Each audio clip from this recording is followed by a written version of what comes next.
The night she left, the sky was heavy with rain. The old streetlights flickered like tired eyes as Emily stood by the bus stop, her suitcase trembling in her hands. The town she'd grown up in, small, quiet, wrapped in fields and whispers, seemed to hold its breath.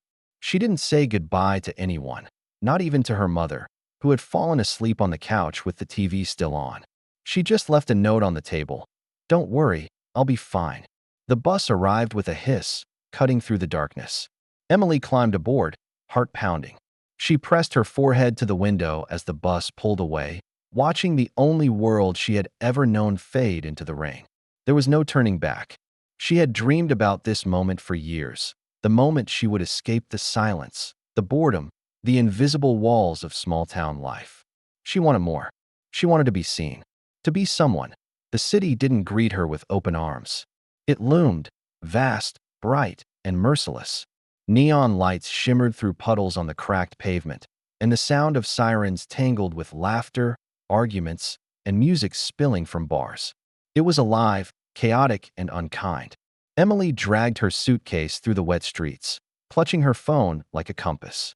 The apartment she'd rented online turned out to be smaller than expected, barely a room, with peeling wallpaper and a single window facing a brick wall. But she didn't care. It was hers, her starting point.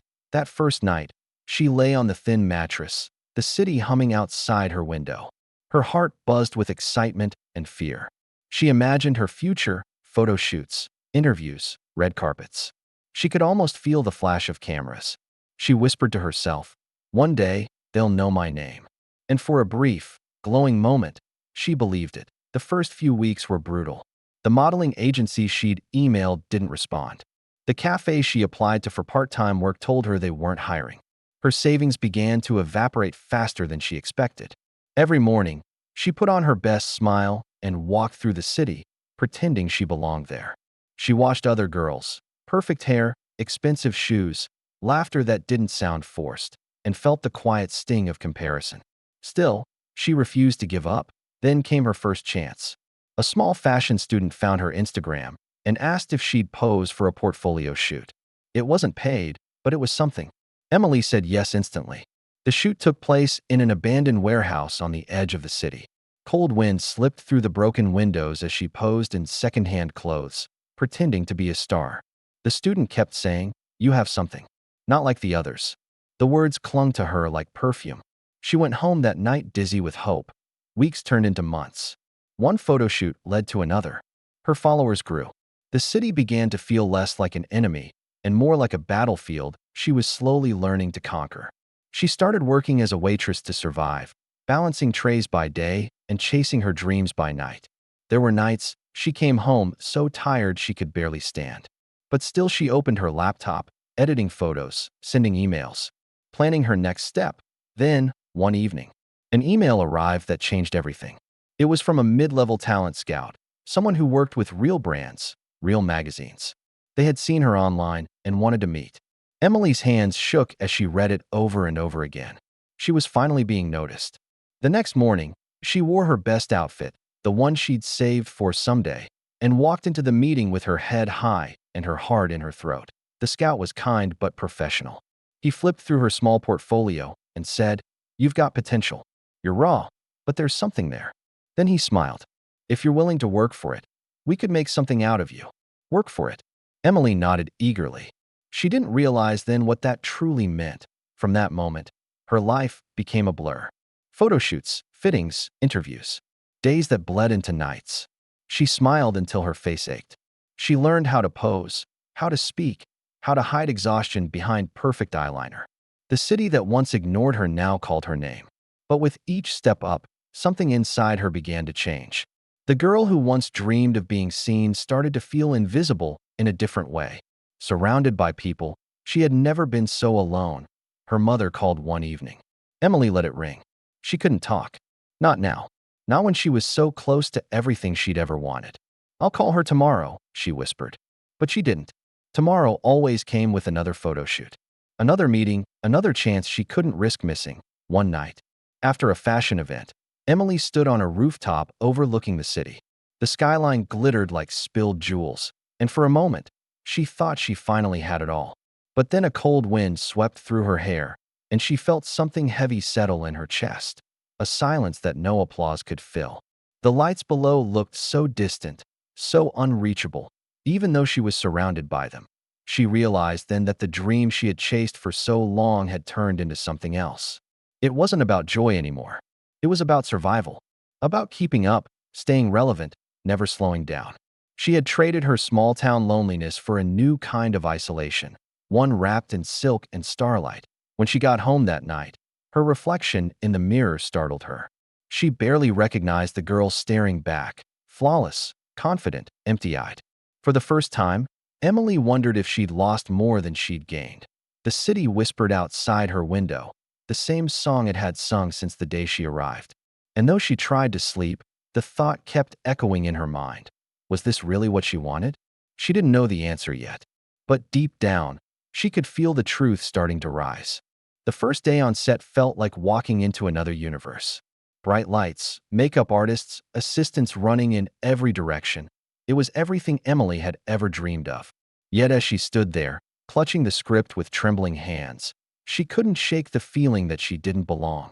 "Emily, you're on in 5, someone shouted, and she forced a smile, nodding as her heart pounded in her chest. The director, Adrian Cole, was a legend in the industry, known for his perfectionism, his sharp gaze, and the way he could make even silence feel cinematic. When she'd first met him, he'd said something that stuck with her. Acting isn't about pretending. It's about bleeding honestly in front of strangers. Now, standing under the blinding lights, she finally understood what he meant. Every take felt like opening an old wound. She poured herself into the role, reliving her own loneliness, her years of struggle, her fear of failure. When the scene ended, she could barely breathe. "Cut," Adrian said quietly, then smiled for the first time. "That's the one." The crew applauded, but Emily barely heard them. She wasn't acting anymore. She was remembering the AS days turned into weeks. The shoot became her entire world. She woke up before dawn, spent 12 hours on set, then went home to memorize new lines. Her life became a loop of exhaustion and adrenaline. Her videos, the small ones that used to make her happy, fell silent. Messages from her online followers went unanswered. She told herself it was temporary, that once the movie was done, she'd have time again. But time, like fame, has a strange way of disappearing. When the film premiered, Emily sat in the theater, surrounded by people who suddenly wanted to know her name. The screen glowed with her face, crying, laughing, breaking, and the audience applauded.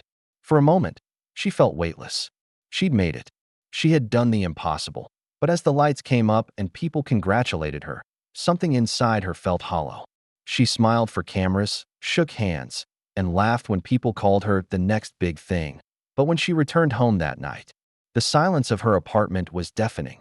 She scrolled through her old videos, her small, shaky ones, and realized how raw and real they had been. She'd made them for herself, not for the world.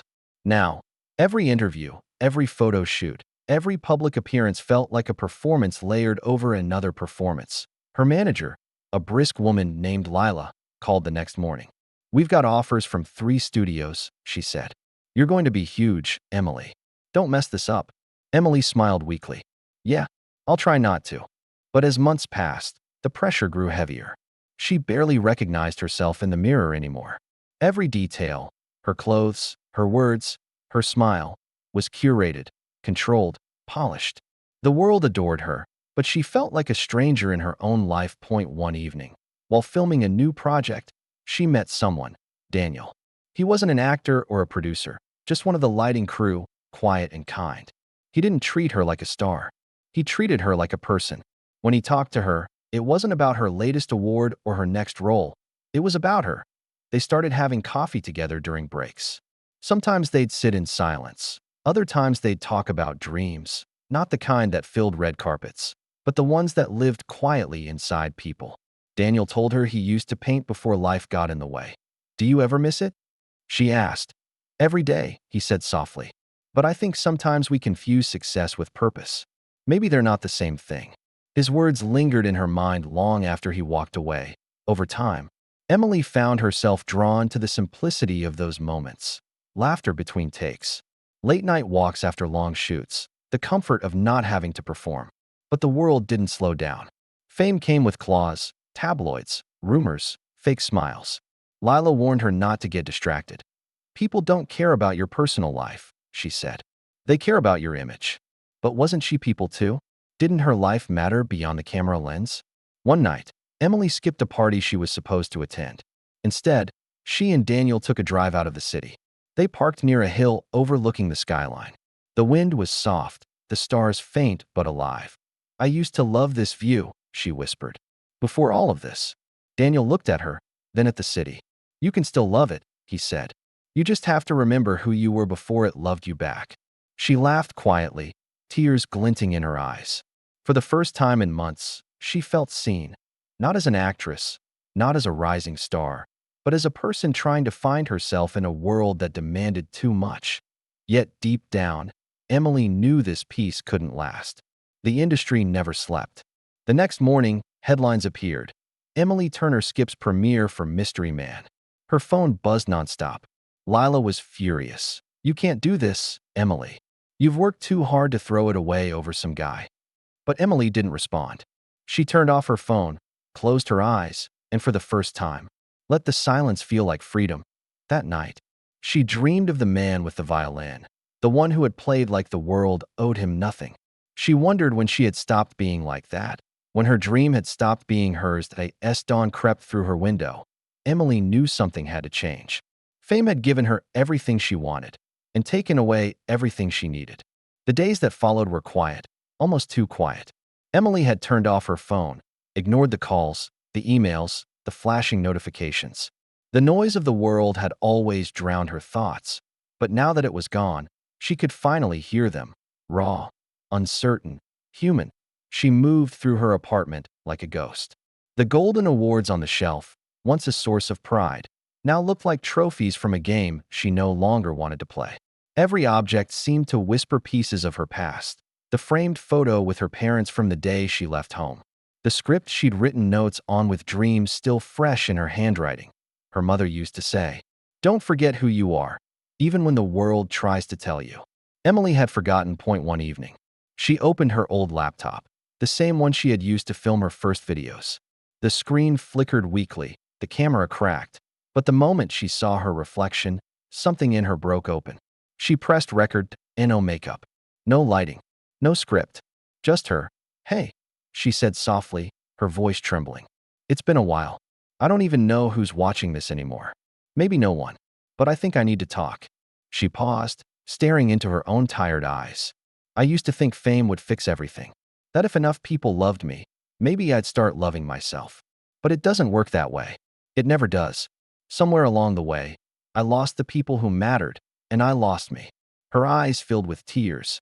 "If you're chasing something because you think it'll make you enough, stop. You already are." She ended the recording, wiped her face, and exhaled.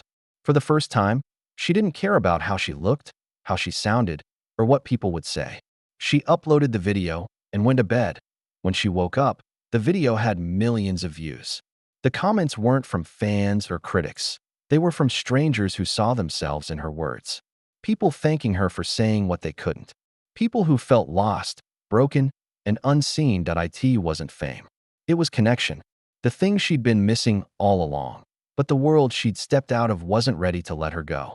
Her agency sent statements. Her PR team demanded she delete the video, and brands began reconsidering contracts. To them, vulnerability was weakness.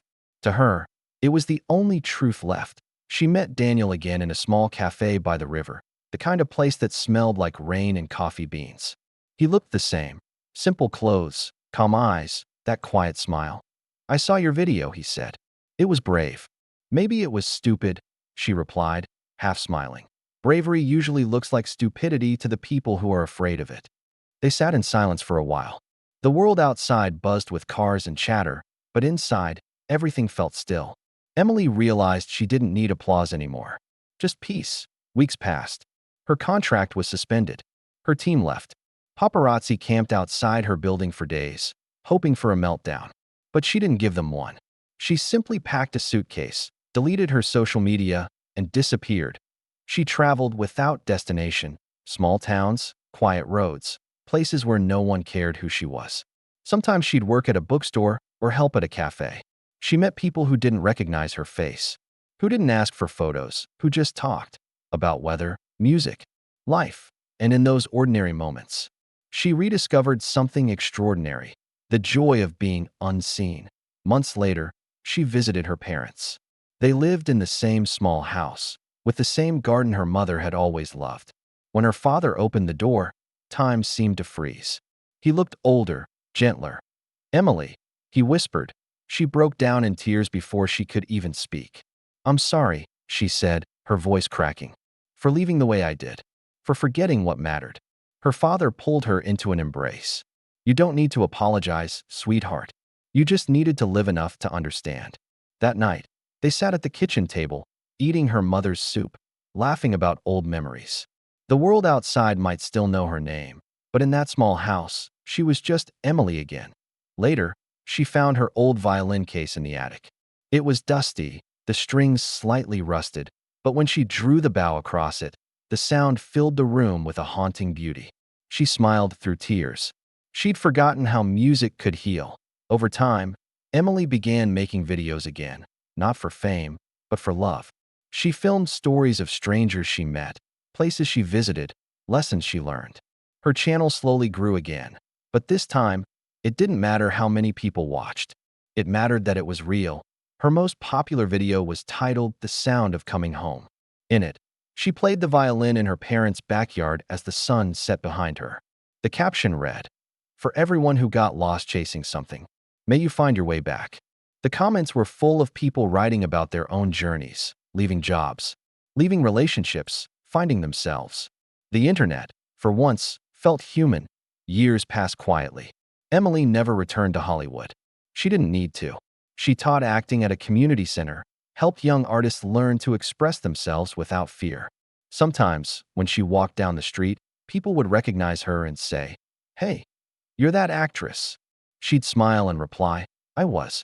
Now I'm just me." But one day, she received a letter, handwritten, something rare in her new life. It was from Adrian Cole, the director who had discovered her years ago. He'd retired, moved to the countryside. His words were simple. "Emily, I saw your video, the one with the violin. You finally learned what acting really is. Not pretending, but living truthfully. I'm proud of you." Tears filled her eyes as she folded the letter. He'd been right from the start. Acting wasn't about pretending. It was about bleeding honestly in front of strangers. But she'd learned something more. Living was too as the sun set that evening. Emily sat outside, her violin resting against her knee. The wind carried the soft scent of blooming flowers, the laughter of children playing nearby.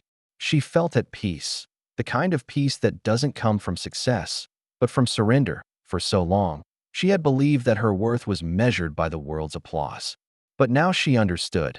The loudest validation comes from silence, from the quiet knowing that you've come home to yourself. She raised her bow one last time and began to play. The melody drifted through the air, gentle and full of memory. Somewhere, maybe, a stranger would hear it and remember that it's never too late to start over. And as the final note faded into the twilight, Emily smiled. Not the smile of a star, but of a soul finally free.